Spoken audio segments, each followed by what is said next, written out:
Closing doors, please.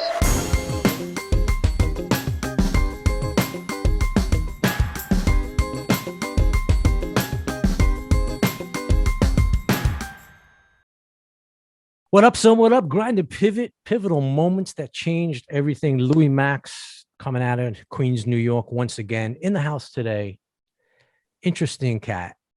I'm going to take you back to an era that is no more, but is still so interesting to everybody that really probably wanted to be a fly on the wall. And speaking of a fly on the wall, this guy was a fly on the wall for sure in Midtown Manhattan back in the day.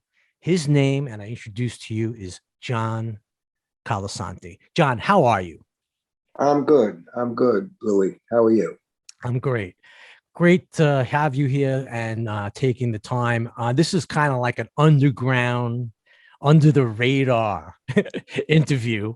And, we're not going to expose that much, but what I want to do is tell everybody basically, and then you could kind of bring it to the forefront. I grew up in New York in the 70s and 42nd Street. Mm-hmm. And the Deuce, as they call it, was vivacious. It was the hood was popping back then. It was a whole different era. No internet, no cameras, I should say, on the streets. A lot of stuff was going on. Deals were being made, and there was a place called Show World, which was the preeminent place to see movies, live sex shows, by I believe magazines and the like. So we want to talk with John, and we want you to give us a kind of an idea is what it was like back then, because you were really behind the scenes, but part of the gears. You actually turned the lever. You got the lever going. And take us back to what New York City was kind of like when you first started and when you started. I started in 1978. Prior to that, I was an automobile salesman in New Jersey. Gotcha. Now, how can an automobile salesman become a manager, of a place like Show World, which was a sex emporium? 3 floors of it, as a matter of fact. I sold a car to someone, and the way that happened, a fellow walks in, and the owner of the dealership comes to me and says, "I can't deal with this guy. For some reason, he just couldn't deal with him. And he said, look, he comes from New York, and I think this would be perfect. Why don't you take care of this customer? I'll give you the commission if you sell a car." So I took care of him. His name was Larry Mills. He's no longer with us, but he was the owner of one of those stores. And Show World had many satellite stores and places, Show World being the flagship. So I sold him the car, and there was something wrong with the sunroof. What kind of car, by the way? What kind of dealership was it? Lincoln at the time. Great. Yeah, it was the Lincoln. Great. The big boats, the big boats, the big boats, right? Yeah, they were pretty popular among the luxury crowd, So Right. he came in and he said, I get a call from his wife. The wife says, the sunroof won't close. I said, all right, why don't you bring it in? And we'll fix it for you. So she said, but I have no car.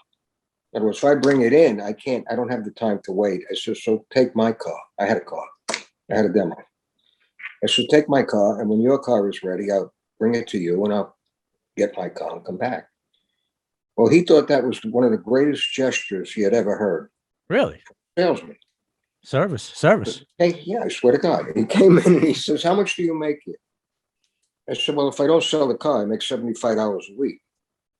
So $75 a week. I said, yeah. He said, why don't you come down and have lunch with me? So I said, all right, fine. I said, where are we going to have lunch? He said, you come down to 42nd Street. He gave me the address. And he said, it's called the Joy Bookstore. Oh, boy. So 2 or 3 weeks had passed, and I wasn't selling cars, and money had tightened up, where even if I did sell the car, it wouldn't go through because the loans were very, very difficult to get at that Oh time. yeah, right. Late 70s gas crunch too, right? Around that Gas time. crunch, late 70s, inflation. It was horrible. Right. So I said, this can't continue. So I said, I'm going to go have lunch with this guy. Now, did you know? I mean, did you prior? You said your eyes opened up as a human.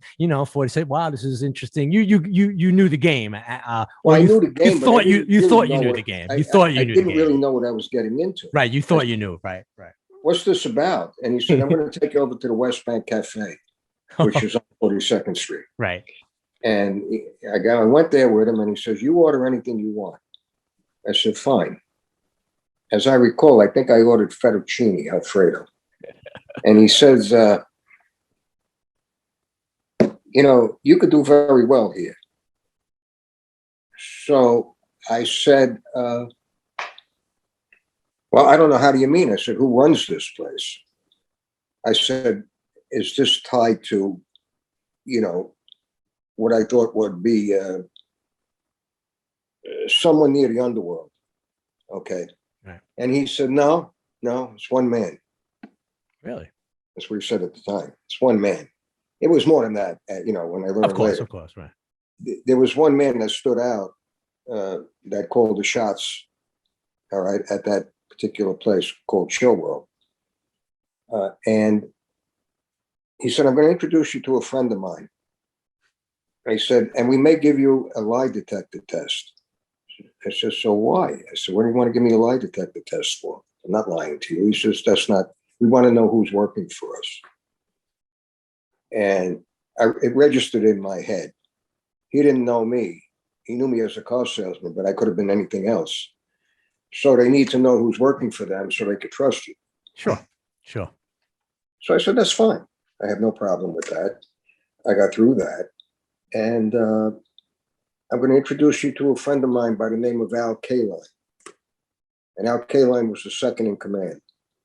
And I went over to see him, and not the baseball player, not the Detroit, not Al Kaline, not that Al the Kaline. Detroit Tigers, yeah. right? But For every you guys, everybody says, thinks Al who you're Kaline, thinking, and that's how they remembered his name. So that's great.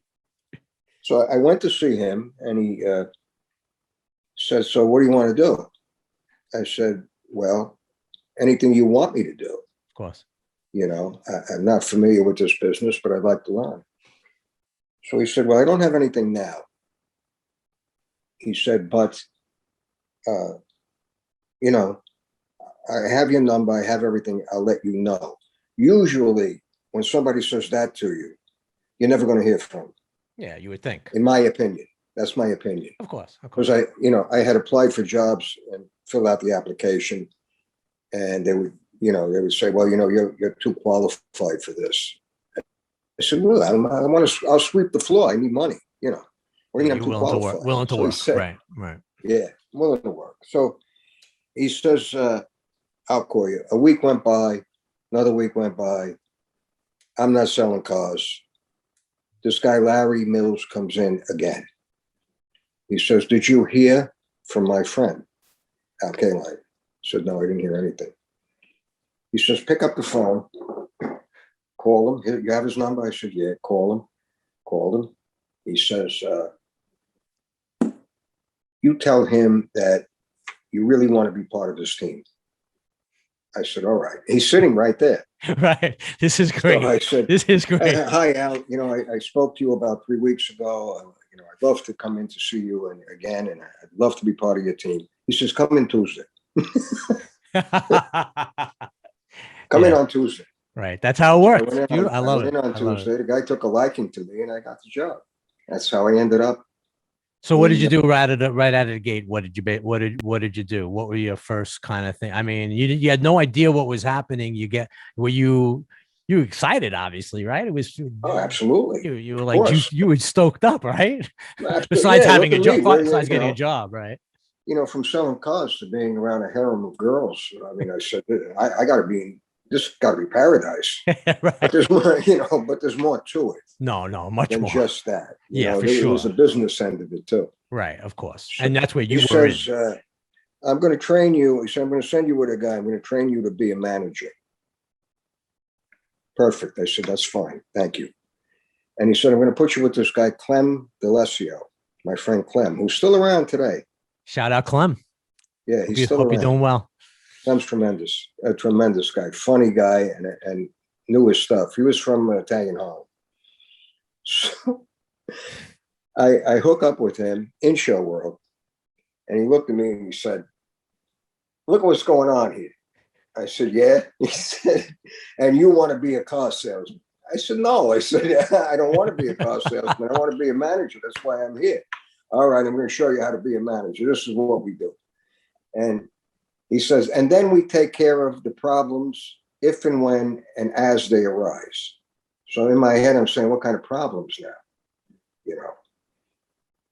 What goes on or what went on there, I had no idea. I mean, girls fighting with each other, customers, we had to make sure that there wasn't any drugs, Right. As far as we knew, if we did find out, we had to stop it. Some of the girls had pimps. Sure. We wouldn't allow Sure. them on the premise. Right. Okay. Once Right. we learned who they were. Right. We had customers that would complain about the loops.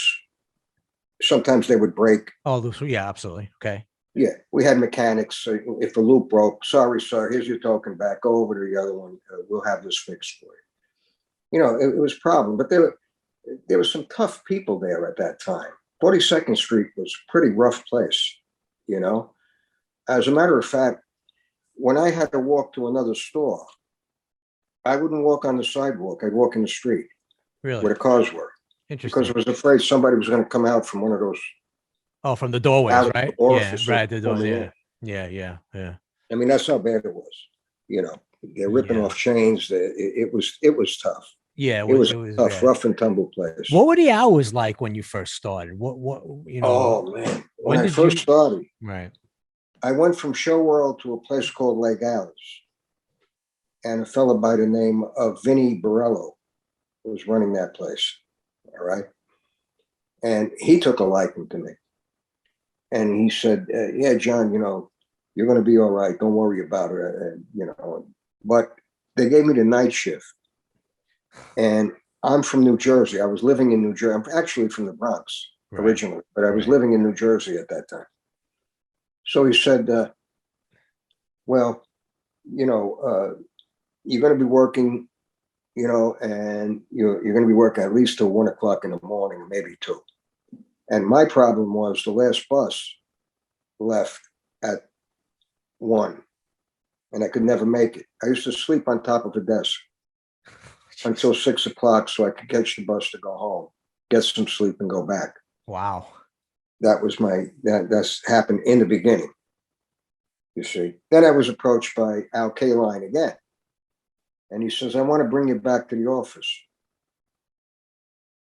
So I went home and I told my wife, I said, I don't know what to do. I said, Vinny's very, very good to me. He was really good to me. He would give me bonuses. Right. And he looked after me and he taught me. And I really didn't want to leave. But she said, well, if you go back, you're going to have decent hours. And Al had said, well, he says, you could stay where you are. He says, I'll get somebody else, but I'll tell you this, you will never make the money there that you make here. So when I heard that, I said, well, I guess I got to go. Yeah, of course. And he brought me back and I became basically third in command of the Show World operation. And they made me a purchase agent. They made me a rent collector. I was in charge of the property. Richie, they seriously rent collector for everyone who was his tenants. That's a classic. That's got to be a classic. Oh man, I'm sure there had to be some great stories, some great characters, right? There is. We have a website. It's called showworldlegacy.com. Absolutely. And on that website are all these stories. that I had written about, and it's on the website, and we have photographs. Yeah, some of them are great. I saw it. We're gonna put the link down in the description as well. Yeah, it is a great website. It's very thorough. It's becoming very, very thorough. I love it. Go ahead. It's done very well. Yeah. And I have friends of mine that put it together so that people could understand it, and they do it in such a way that it makes sense. They're just listening to me the way you are, and they take my stories and they embellish them. Yeah, it's fascinating without changing them. Yeah, which is a task in itself. So I'm very appreciative of that, and I think it's tremendous. Yeah, you're doing it. I appreciate it, man. And this is great. This is like goosebumps for me. I mean, it really is. I don't know if I'm infatuated, but I've always been fascinated with that side. I mean, and especially getting to know someone that really was on the outside looking in a way like you were. So that was a tremendous pivotal moment. You meet Larry Mills. You meet K-Line, you get the gig. Now you're collecting rent. Obviously they trusted you big time. Let's just say that. Yeah, I was in charge of his real estate. He had just built apartments in the building. It was a big office building. As a matter of fact, at that time it was called the Terminal Building, and it was it was 304 West 42nd Street. Okay, right. And there was another address on 8th Avenue itself, because it was a corner property, and it had 2 entrances. So he just took the top floors and built apartments. And it was just being built at the time, and I was in charge of renting these apartments to people, and it took off like it was gold. Right. It was unbelievable. Right. Unbelievable. Yeah, if you had an apartment in New York at that time that you wanted to rent, it was rented. Yeah, absolutely. So what kind of numbers was show? When you talk about coins going into slots, I mean, obviously it was just incredible. What kind of numbers? Back then with you, because you had your hand on that, you had a pulse on that, obviously. Of course. I mean, just an idea. The word is incredible. I had no idea that quarters could amount to such wealth. And in the beginning, when we didn't have tokens, we had quarters. It started with quarters. Oh, I didn't know that. It started with tokens. Okay. Yeah. It started with quarters. Okay. But Richie, my boss, realized that quarters were no good because they could put them in their pocket and walk out and spend them somewhere else. So these quarters would mount so much that we couldn't count them.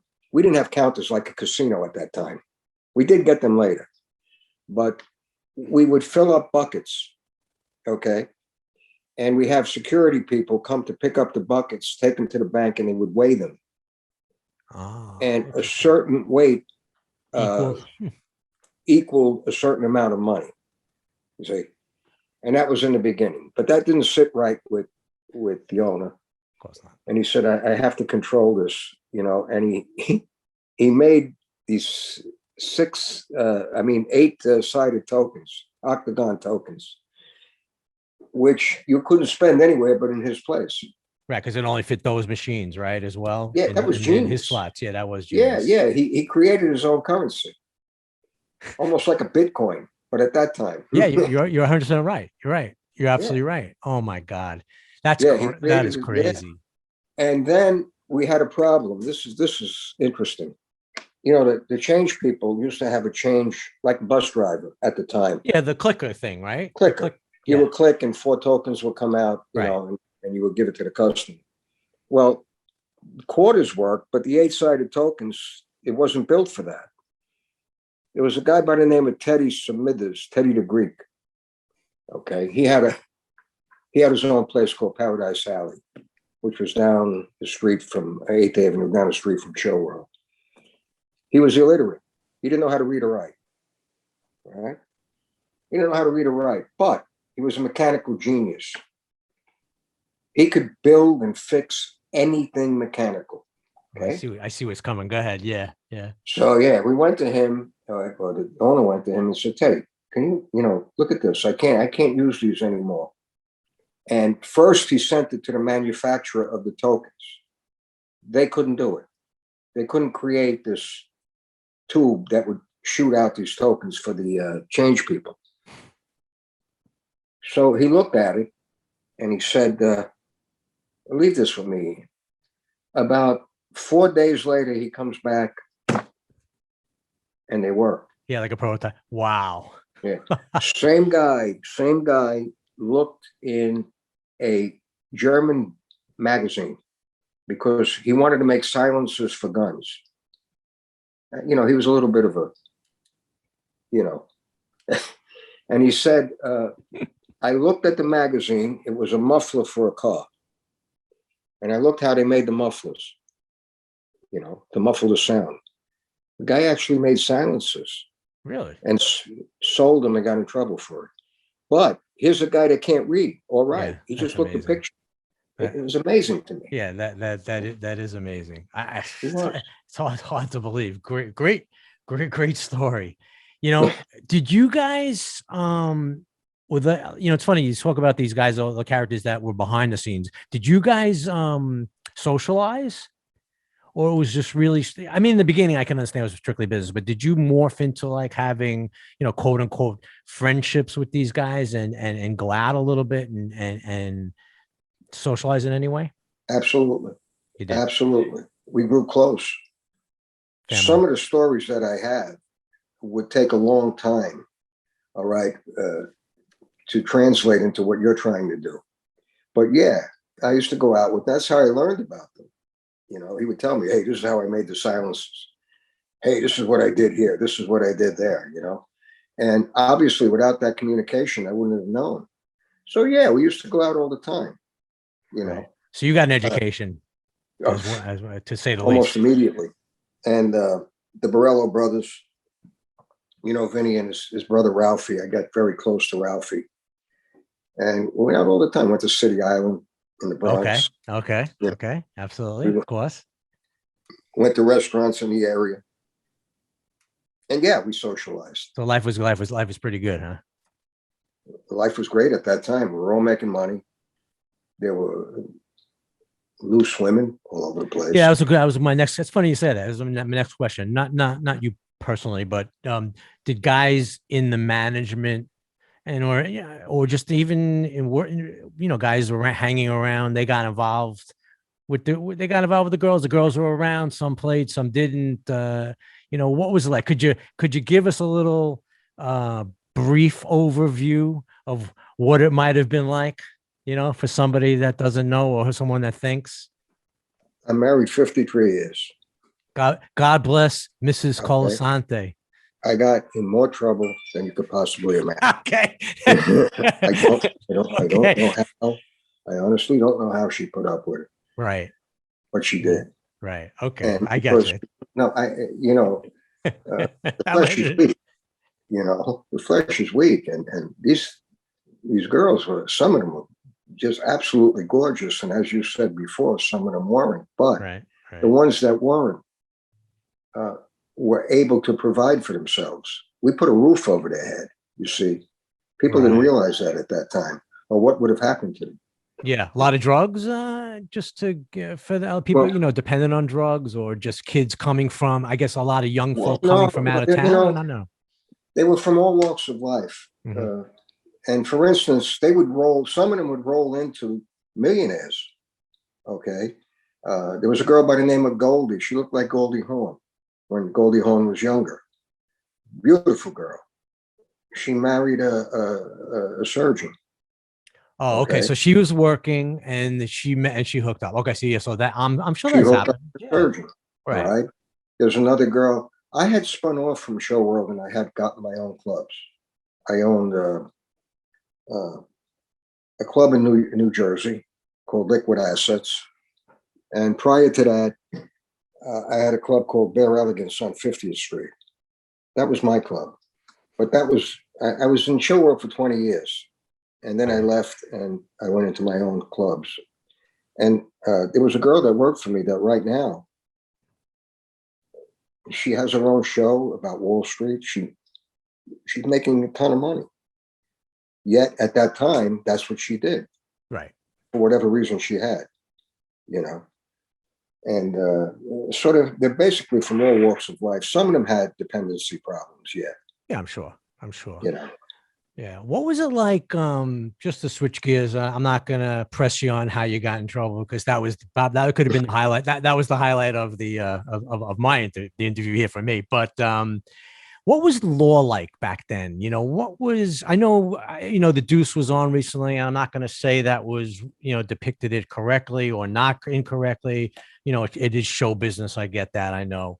But what was the presence of the law back then, like law enforcement, I should say. Following what you're saying, yeah, there was a mayor by the name of Beam. A Beam, correct. A Beam. Well, he wasn't too happy about our industry, so he did a walk through 8th Avenue, a walk through 42nd Street, a walk through Times Square, and he literally closed some of the stores. And he had, I forget what it was, but he had a law or something that was created where he could do that, but it was temporary. Right. So Richard, my boss, took advantage of the time that he was closed and built a mezzanine. All right. Okay. He built another floor. Oh, okay. Right. Okay. So because obviously he realized that this wasn't going to stick and that he was going to someday be back and it was going to be very quick.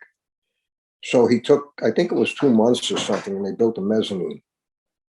All right, which was another floor. Right. We had a ground floor. Now we had a mezzanine. Now we had a third floor, which housed the Triple Tree Theater. Right. So the first floor was the booths, the paraphernalia. First floor was the booths. There was a basement. There was a basement. Oh, was it? Okay, basement. Basement with the booths and the. Then there was right. The first floor, which had video booths. Just video booths. Correct. Just the video. Right. He decided to put girls on the mezzanine. That was the second. Okay, that was right. Okay, yeah, correct. And the third floor was a theater. Oh, the regular theater. Okay, gotcha. Regular theater. Gotcha. Yeah, called the Triple Tree. So he did. He was a very, very smart guy. He was really smart, and he was streetwise at the same time. And you don't get very many people like that. And he was a compassionate guy. If he liked you, he would get mad at you at times, but he was a great guy. He just was loyal and compassionate. He knew how to deal. It was almost like a poker game. Right. So he knew, he knew how to play it. So getting back to that, so then I'm assuming, law enforcement had to be kept at bay somewhat. But did they come down on you? Were they around? How did it happen? What was the feeling? Yeah. All that. Yeah. Well, they would come in. To give you, for instance, when I was working on 136 West 42nd, which was Les Gals, police would come in undercover, and there's a fella called a stick man. Why do we call it the stick? Because he had a stick in back of it. He hit you over the head with it if there was a problem. Stick man. Simple as that. Back. Gotcha. So they called him the stick man. That's cool. And they would arrest. For instance, if you were a policeman and the stick man sold you a video, he'd put it in a bag with Scotch tape and give it to you, and he would be pinched for obscenity. Right. The obscenity laws. And at that time, they were holding up. You see, they were holding up. So the poor guy would have to go. We'd get him out the next day. He would have to stay there overnight. And what kind of a crime did he really commit? Somebody wanted to buy something and he sold it to him. Yeah, of course. But the poor guy isn't, locked up. And we had those problems. Mayor Koch was probably the best mayor for our industry ever. Really? Oh, it's without shoulder to shoulder. Okay, he would allow us to go on, but he would also keep his position as a politician. And he would say, well, look, he said, if we can't get them out because it's First Amendment rights. Yeah, right. Of course. You see, if we can't get them out completely, we might as well make some money from them. So we'll tax them. We were happy to pay the tax. We make tons of money. Go around. There's plenty go around, right? Yeah, we'll pay you tax. Hey, go ahead. Tax me all day. He was just the kind of guy, man. He actually gave us a C of O. Really? And yes, and called and we had good lawyers, by the way. Sure. And he called our booths mini theaters. So he gave us a C of O to operate legally. You see, even the booths, they were theaters because it was a piece of glass. You couldn't touch the girl. She couldn't touch you. Right. But it was theatrical in that she would put on a show. And he gave us that play. He said, go ahead, just do your business. Then Dinkins came in.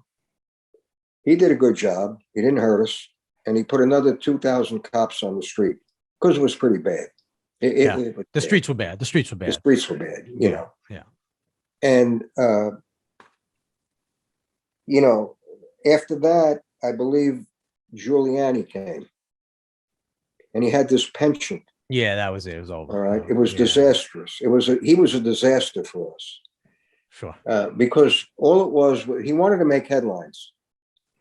So in order for him to make headlines, he had to find something, that the papers would embellish. And he went after us. Porn is no good. Porn smut. The whole, of course. Smut is causing crime. It really didn't cause crime. Yeah. We had people, these people that were going home, by the Port Authority were coming to see us first. And there were businessmen. There were some dregs of society. Yeah, sure. But we controlled that. Yeah, that's what I want to ask you. Let me just interject that. That's a great, you brought that up. That was really my next question. As I'm just trying to get a thing, the streets were bad. We know the streets were bad. I mean, they were tough. I mean, the streets of New York have always been tough. Absolutely. It was, and we know it's been out of control. Even today, it's not. They're not in great shape. But, like you said, was there a lot of crime in your place? There wasn't much stuff going on in your place, really. What went on there? I mean, riffraff, you got out of there quick. What was riffraff? A couple of guys drunk, or what was riffraff? Guys, a couple of guys drunk that would come in and hitting on the girls here and there. That was crushed immediately. Yeah. Once we saw that, it was bang. But you had everybody on board. You had people on board immediately, right? Oh yeah, and we had big bouncers. I mean, those are big boys, right? Exactly, of course. Big boys, and they would come and say, we have to get this guy out of here, and it was peaceful. They didn't hurt anybody. Although a couple of times we did have a skirmish. Yeah, I'm sure. With somebody that was looking to hurt somebody else.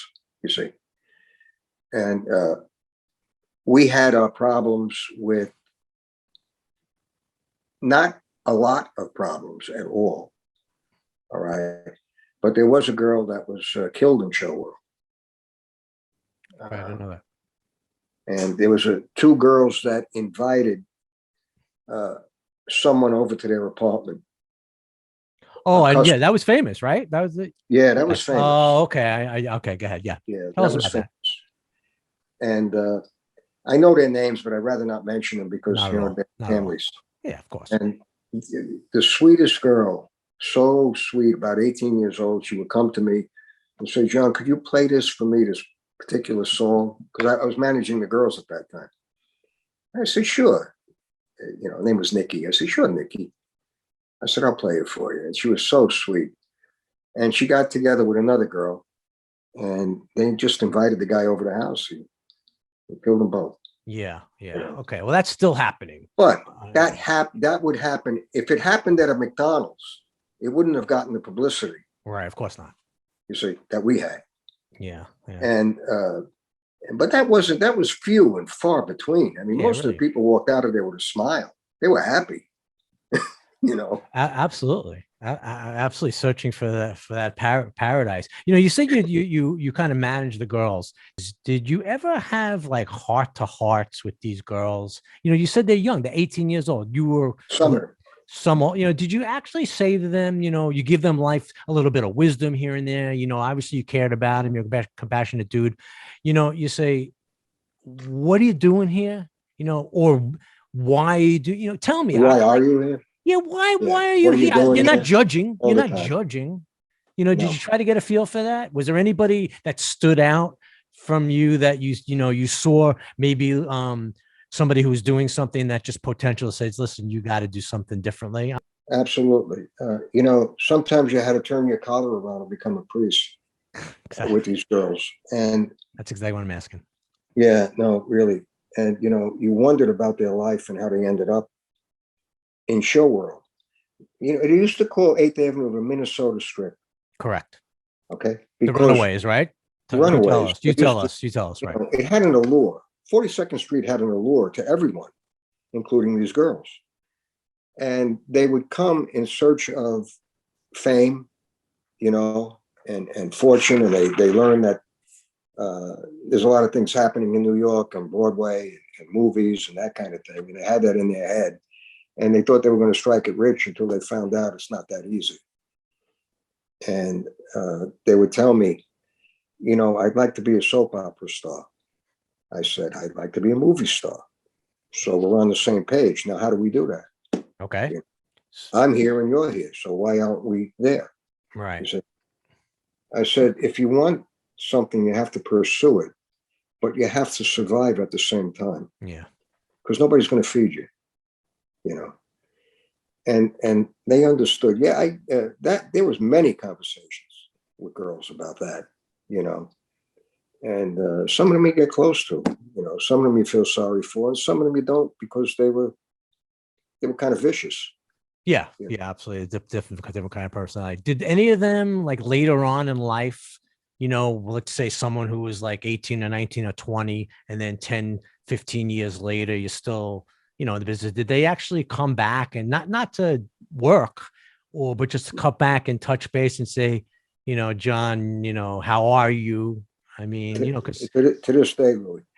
That's amazing, To this day, bro. That's good. I'm very proud of that. That is really something. That's so cool. That's what I'm talking about. That's what I'm talking about. To this day, I mean, you know, like I said before, you know, I'm 61. You know, when we're 18, 19, 20, you know, we're one thing, 25, 26, 30, whatever. We're still young cats, right? Mm-hmm. You know, now we're all fucks, basically, pretty much. You know, but you know, you still have that. And I see it in your eyes. You still got that virility. You know, you still got that thing. Oh, yeah. You right. know, we were charmed. Okay, I charmed them. Right.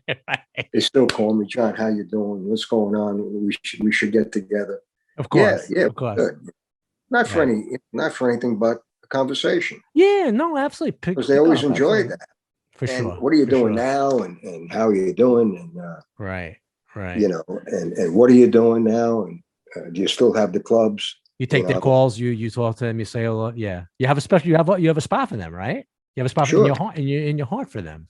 I always did. Are they doing? Are they doing? You know, it's funny. Are they doing well? I'm not gonna say well. I mean, you know, I'm not. Again, I'm not saying that what they were doing was so bad. You know, necessarily. Well, obviously, they're older. Yeah, it's bad to people perhaps that didn't understand exactly what we were doing. You know, they acted as therapists as well for these people. No doubt. That would come in and close the door, and that was the girl and the customer.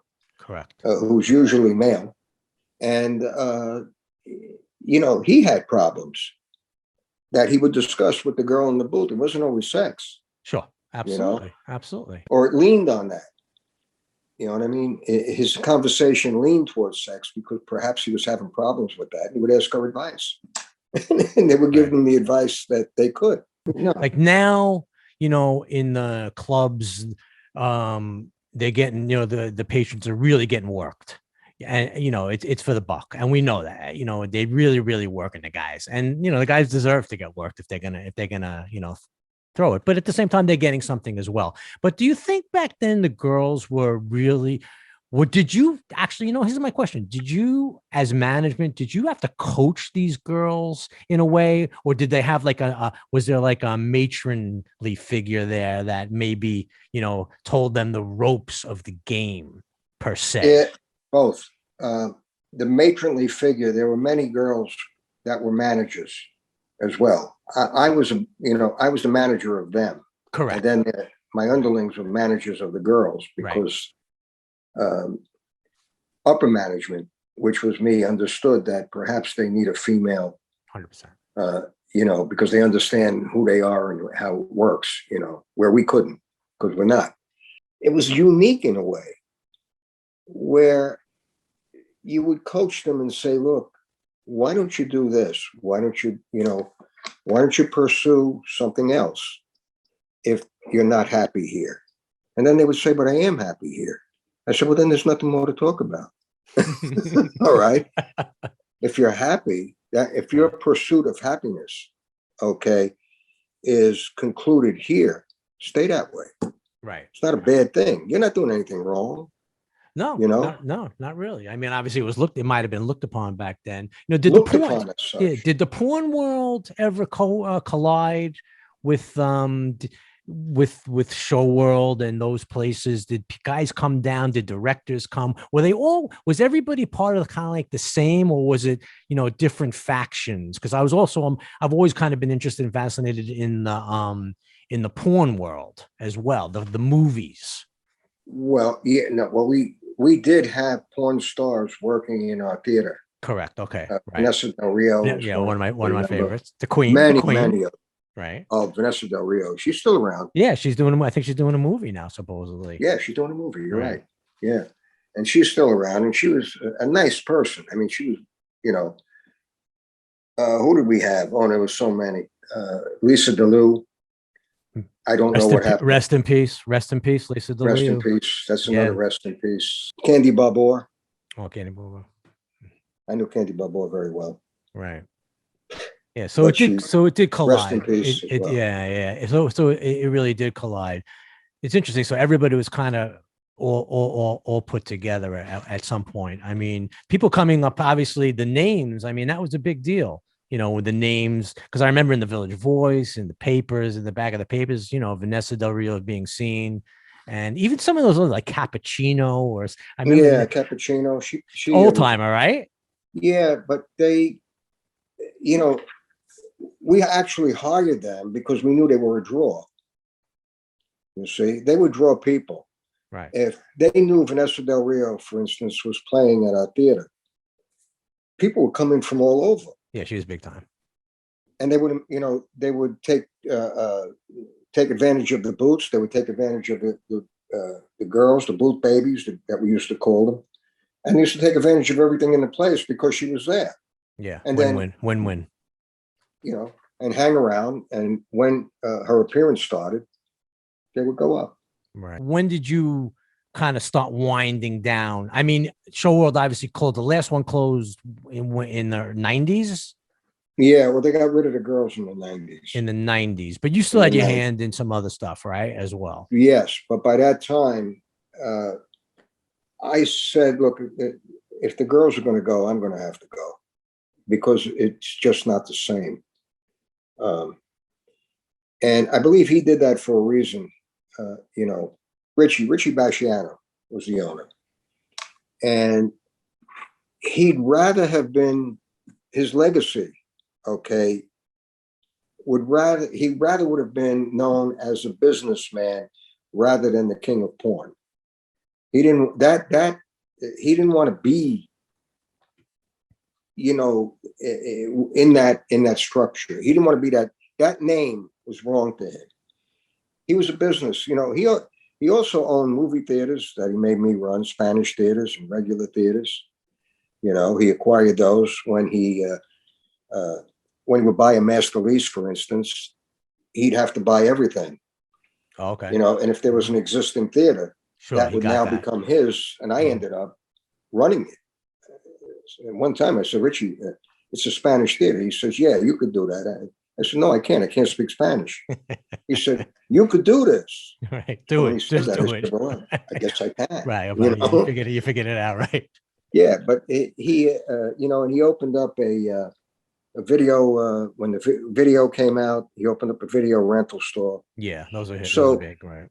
yeah, but he realized that what he did best was the business that he originally was in, and he always said that this is what I know.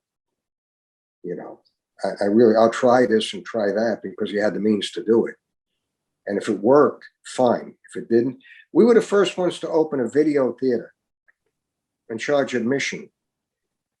Really? Regular Wow. movies. I made a deal with Warner Brothers at the time, and we bought their old library. I think at the time he paid $40,000 for it, and we would show four. No, but they were old movies. They weren't first run. Right. We would show 4 movies, okay, and we'd be open 24 hours. 4 movies for the price of 1, and we had 2 theaters. Amazing. Worked out. It worked out. It was successful in the beginning. All right. Kung Fu. We had Kung Fu. He opened up another one because we were doing so well. He turned another theater into a Kung Fu theater on 42nd Street. To compete All the with Bruce Lee stuff, all that Bruce Lee stuff. all that stuff. Bruce Lee what was happening. Yeah, that is big. That is a big deal.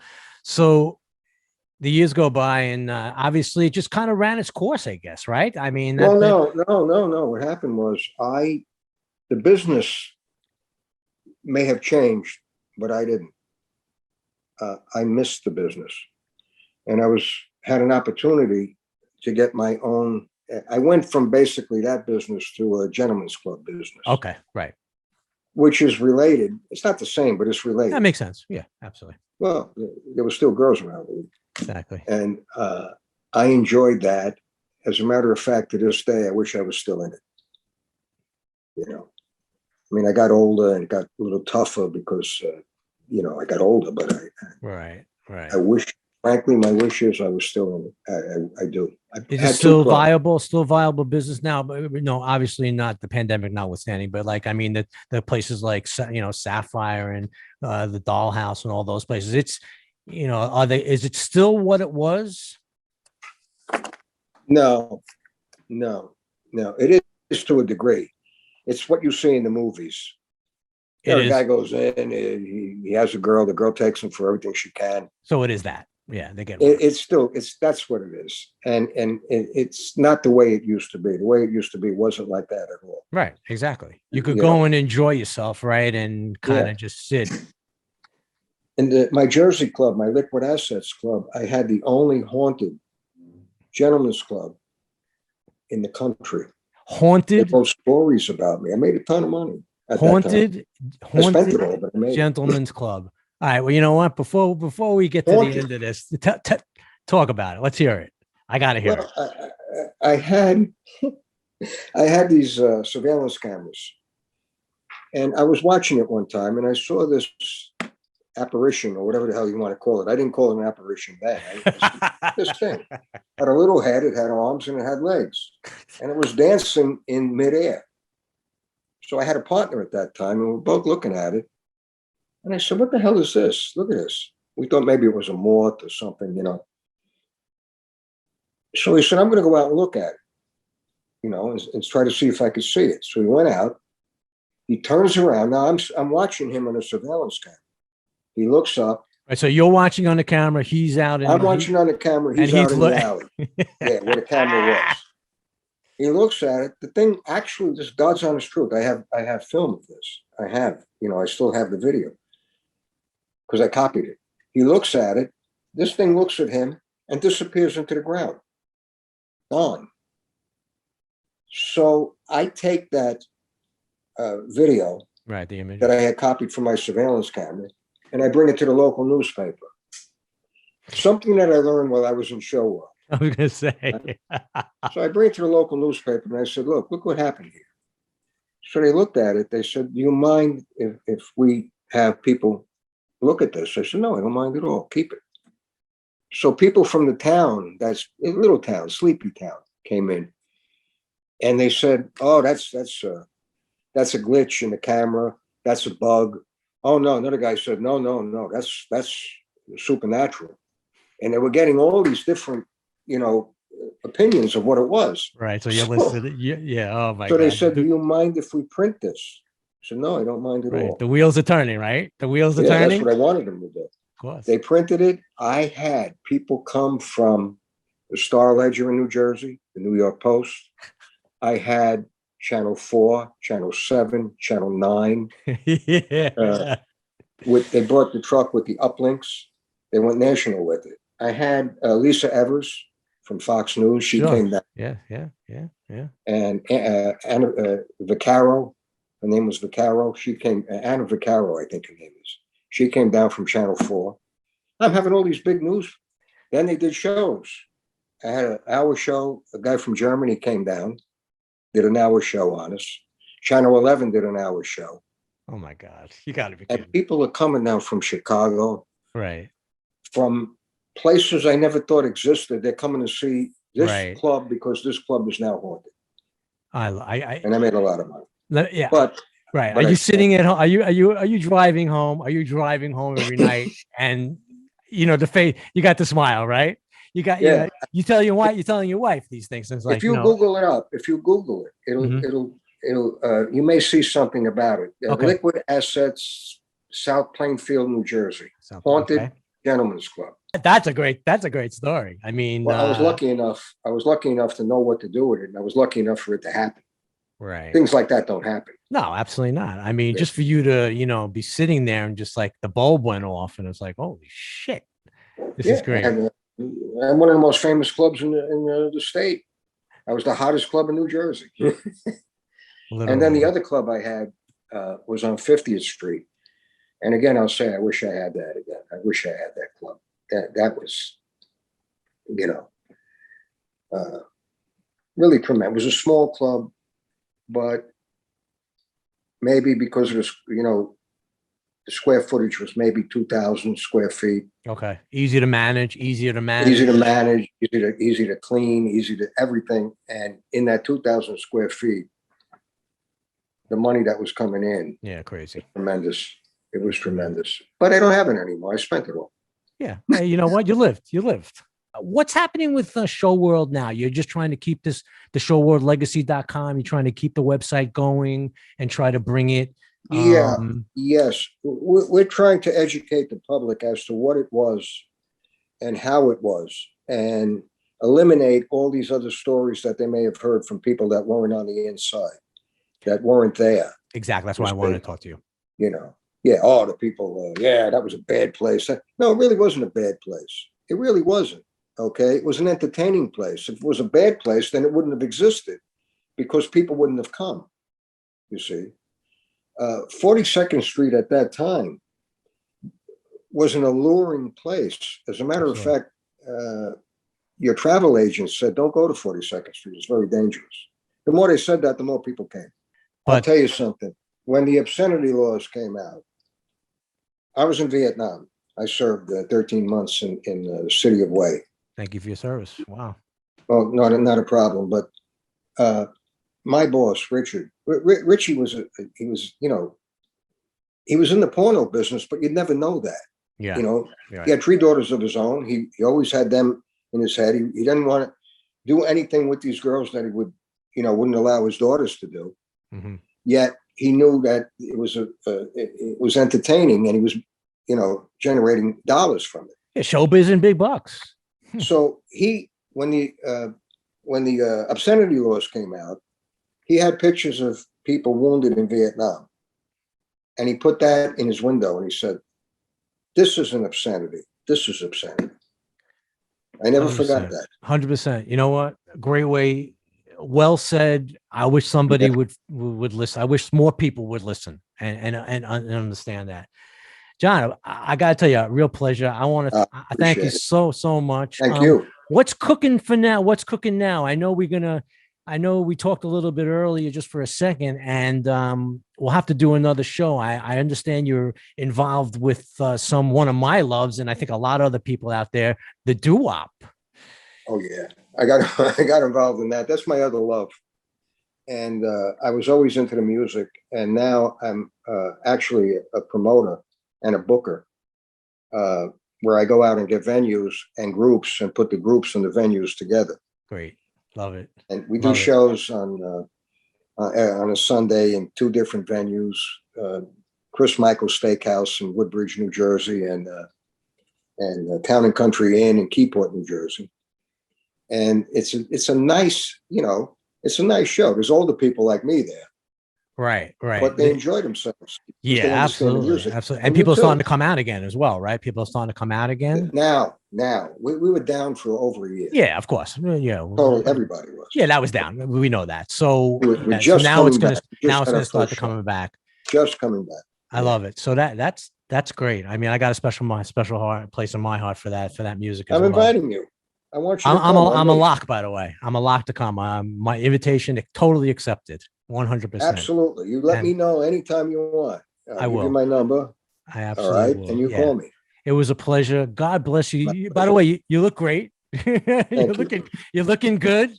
I hope you're feeling well. Yeah, exactly. And showworldlegacy.com is the name of the website. And a lot of stories there. I mean, I think you should go on and check it out. We'll put the description down below. Grind and Pivot, pivotal moments that changed everything. You could catch us on Instagram, Twitter, Facebook, YouTube, of course. And I want to say thanks to John Calasante.